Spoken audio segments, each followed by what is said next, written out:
Hizb ut তাওহীদ আগা গোরা কাফের। Hizb ut তাওহীদ এটা একটা অমুসলিম ফেরকা। হিজবুত তাওহীদ ইসলামী দল নয়, এটা কুফরি দল। দলটা হিজবুত তাওহীদ না হিজবুল কুফর।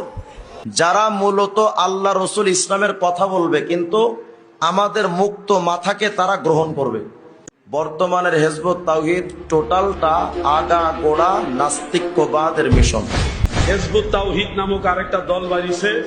এই হিজবুত তাওহীদ কাদিয়ানীদের চাইতে আরো ভয়ঙ্কর কাফের। যদি বলেন এটা কেন বললেন, এটার একটা ছোট্ট কারণ আপনাদেরকে আমি তুলে ধরি। আগে নাস্তিকদের মুফাসসিল ইসলাম নামক এক নাস্তিকের তথ্য আপনারা নাম শুনেছেন। নাস্তিক মুফাসসিলের একটা সিক্রেট ভিডিও আছে আমার কাছে।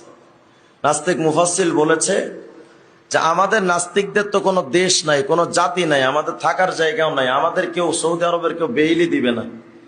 তবে আমরা নাস্তিকরা যদি মৌলবাদকে ধ্বংস করতে চায় তাহলে আমাদের একটা বিকল্প মৌলবাদী শক্তি তৈরি করতে হবে।